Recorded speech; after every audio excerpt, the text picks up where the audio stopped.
Hello আমার প্রাণপ্রিয় বন্ধুরা, আশা করি সবাই ভীষণ ভালো আছো। আজকে আমার শরীরটা বেশি ভালো না, যাই হোক তোমরা সবাই ভীষণ ভালো থাকো। এই যে দেখতে পাচ্ছ, আমি বানিয়েছি বেলের শরবত।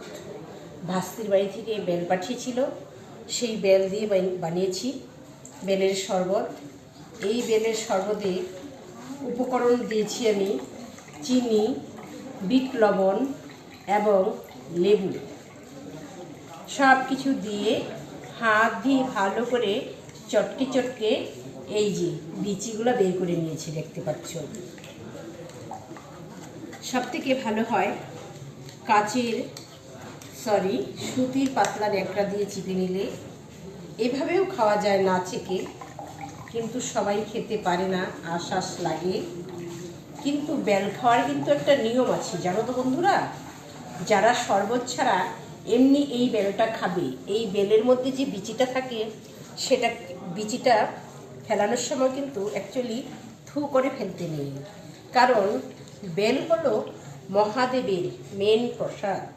আমরা সবাই জানি, যারা শিবের পুজো করে সারাদিন উপোস থাকে, প্রথমে বেলের শরবত খেয়েই কিন্তু উপোস ভাঙতে হয়। কিন্তু সবসময় তো আর বেল পাওয়া যায় না, কি আর করা যাবে। যেসব ফল হাতের সামনে পাবে তাই খেতে হবে। যাই হোক, এখন আমি বেলের শরবত বানিয়েছি, দিয়েছি বিট নুন, 2 টুকরো লেবু, আর এখানে রয়েছে দুটো বেল। দুটোর থেকে 1 ভাগ আমি রেখে দিয়েছি, চামচ দিয়ে আমি পরে কেটে কেটে খাবো। আর সঙ্গে দিয়েছি চিনি, এই যে দেখতে পাচ্ছ। এটাও খাওয়া যায়, কিন্তু মুখের মধ্যে একটু ছাবা ছাবা লাগে, তাই এটা খাওয়া যায় না।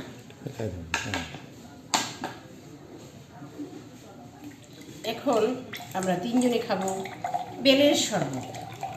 তাই আমি বললাম যে আজকে আর আমি এখন চা বানাবো না। আজ রবিবার, তাড়াতাড়ি একটু চলে এসেছে।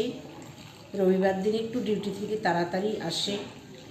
যাই হোক, এই মগের এটা আমি আগেই ছেঁকে রেখেছিলাম।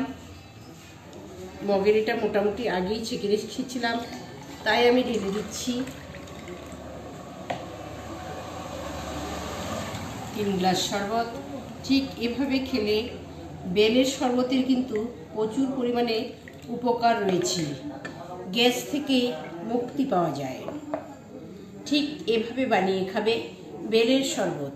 কিন্তু আগে মাসিদের কাছে শুনতাম চৈত্র মাসে নাকি বেলে পোকা ধরে যায়।